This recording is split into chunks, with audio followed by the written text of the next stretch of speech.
بسم اللہ الرحمن الرحیم۔ محترم ناظرین، السلام علیکم۔ آج ہم تذکرہ کریں گے یونس علیہ السلام کا۔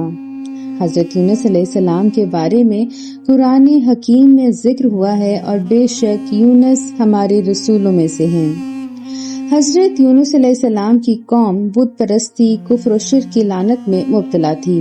اللہ تعالیٰ نے آپ علیہ السلام کو ان کی رہنمائی اور دعوت حق کی تبلیغ کے لیے بھیجا۔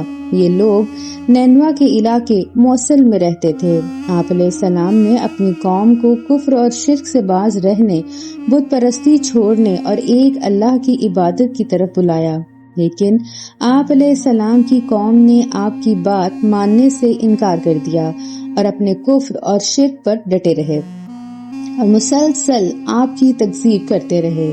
یونس علیہ السلام نے اپنی قوم کو اللہ تعالیٰ کے عذاب سے ڈرایا کہ اگر ایمان نہ لاؤ گے تو اللہ کے عذاب میں مبتلا ہو جاؤ گے، لیکن قوم نے پھر بھی آپ کی بات نہ مانی، یہاں تک کہ آپ علیہ السلام ان سے ناراض ہو کر شہر سے باہر چلے گئے اور جاتے جاتے 3 دن بعد انہیں نزول عذاب کی دھمکی دے گئے۔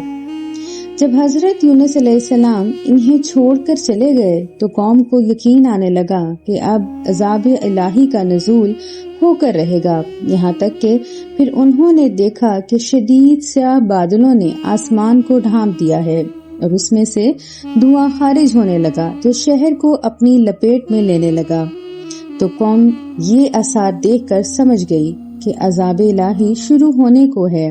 یہ جان کر وہ بہت گھبرائے اور بے حد نادم اور پشیمان ہوئے اور ان کے دلوں میں توبہ کا خیال آیا۔ ڈر کے مارے وہ شہر چھوڑ کر جنگل کی طرف نکل گئے۔ انہوں نے ماؤں اور بچوں کو جدا کر دیا، یہاں تک کہ جانوروں اور ان کے بچوں کو بھی جدا کر دیا۔ یہ سب ایک دوسرے سے جدا ہو کر بے قرار ہوئے اور اسی بے قراری میں آہو وزاری کرنے لگے۔ یہ دردناک آوازیں ایک اندروناک منظر پیش کرنے لگی۔ قوم یونس اللہ تعالیٰ کے حضور رو رو کر گڑ گڑا کر اپنی غلطیوں اور خطاؤں کی معافی طلب کرنے لگے۔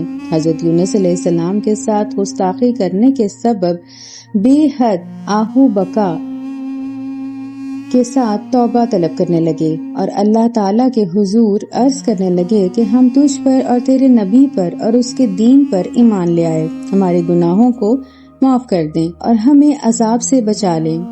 قوم یونس علیہ السلام کی معافی کا یہ عالم تھا کہ انہوں نے ایک دوسرے پر اپنے حقوق بھی معاف کر دیے۔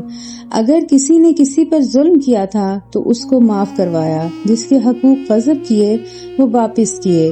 سب کے سب اللہ کے حضور عجز و انکساری کا اظہار کرنے لگے، یہاں تک کہ اللہ تعالیٰ کی رحمت جوش میں آئی اور اللہ تعالیٰ نے ان پر رحم فرمایا اور انہیں معاف کر دیا، ان کی توبہ قبول فرمائی اور انہیں عذاب سے بچا لیا۔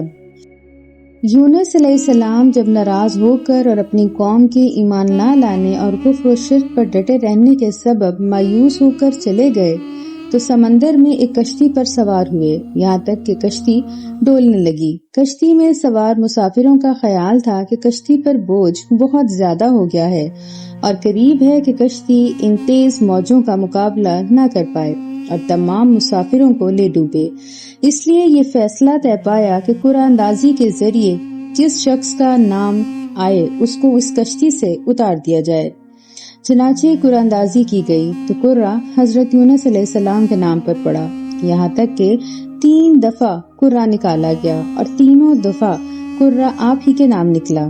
آپ علیہ السلام نے خود ہی سمندر میں چھلانگ لگا دی تاکہ کشتی ڈوبنے سے بچ جائے اور مسافر بخیریت کنارے تک پہنچ جائیں۔ اللہ تعالیٰ کے حکم سے ایک بڑی مچھلی نے آپ علیہ السلام کے چھلانگ لگاتے ہی آپ کو ثابت نگل لیا۔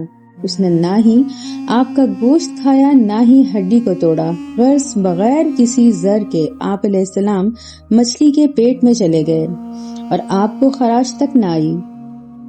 یہ مچھلی یونس علیہ السلام کو سمندروں میں ایک عرصے تک لیے پھرتی رہی۔ جب آپ علیہ السلام کا امتحان تھا، آپ نے مچھلی کے پیٹ میں جاتے ہی اللہ تعالیٰ کے حضور سجدہ ریز ہو کر عرض کی، یا اللہ، میں ایسی جگہ تجھے سجدہ کرتا ہوں جہاں کبھی کسی نے نہ کیا ہوگا۔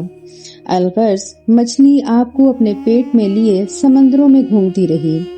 حضرت قتادہ رضی اللہ عنہ فرماتے ہیں کہ آپ علیہ السلام 3 دن تک مچھلی کے پیٹ میں رہے، جبکہ حضرت امام جعفر فرماتے ہیں کہ آپ علیہ السلام 7 دن تک مچھلی کے پیٹ میں رہے۔ بہرحال آپ کی یہ آزمائش اس سبب سے تھی کہ آپ اپنی قوم سے ناراض ہو کر شہر چھوڑ کر چلے گئے۔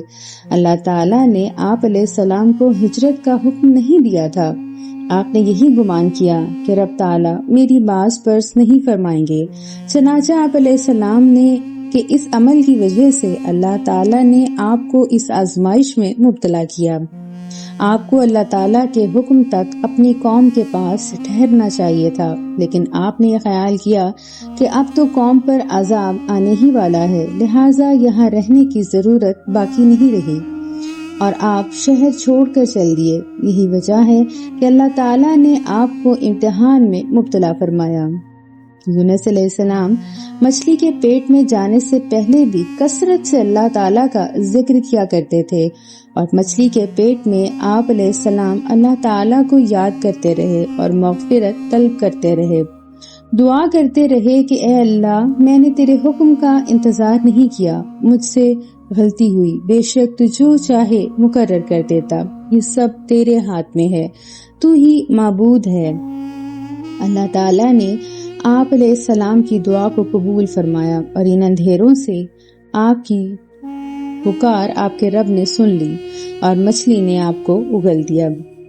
حضرت یونس علیہ السلام نے اللہ تعالیٰ کے حضور عجز و انکساری کا اظہار فرمایا اور اللہ تعالیٰ کے حضور اس امتحان سے نکل آنے کی فریاد پیش کی، تو اللہ تعالیٰ نے ان کی فریاد سن لی اور مچھلی نے آپ کو ساحل پر آ کر اگل دیا۔ حضرت انس رضی اللہ عنہ سے روایت ہے کہ رسول اللہ صلی اللہ علیہ وآلہ وسلم نے ارشاد فرمایا کہ یونس علیہ السلام پر جب یہ حقیقت کھلی کہ وہ ان کلمات سے دعا کریں جبکہ وہ مچھلی کے پیٹ میں تھے، تو آپ علیہ السلام نے عرض کی، اے اللہ، تیرے سوا کوئی معبود نہیں، تو ہر نقص سے پاک ہے، بے شک میں ہی حد سے تجاوز کرنے والوں میں سے ہوں۔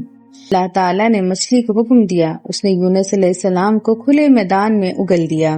وہ ایسی ویران جگہ تھی جہاں نہ کوئی درخت تھا نہ سبزہ، بلکہ بالکل چٹیل میدان تھا، جبکہ حضرت یونس علیہ السلام بے حد کمزور اور نحیف ہو چکے تھے۔ حضرت ابن عباس رضی اللہ عنہ سے روایت ہے کہ حضرت یونس علیہ السلام نومولود بچے کی طرح ناتواں اور کمزور تھے۔ آپ کا جسم بہت نرم نازک ہو گیا تھا اور جسم پر کوئی بال نہ تھا، چنانچہ اللہ تعالیٰ نے اپنی رحمت سے یونس علیہ السلام کے قریب کدو کی بیل اگا دی تاکہ اس کے پتے آپ پر سایہ کیے رہیں، جیسا کہ حضرت ابو ہریرہ رضی اللہ عنہ سے روایت ہے کہ مچھلی نے حضرت یونس علیہ السلام کو کھلے میدان میں ڈال دیا اور اس پر اللہ تعالیٰ نے کدو کی بیل اگا دی۔ پھر اللہ تعالیٰ نے یونس علیہ السلام کے لیے ایک جنگلی بکری تیار کی جو نرم گھاس کھاتی تھی، وہ آپ علیہ السلام سے مانوس ہو گئی اور روزانہ صبح و شام آپ علیہ السلام کو دودھ پلاتی رہی، یہاں تک کہ آپ کے جسم پر بال اگائے۔ اور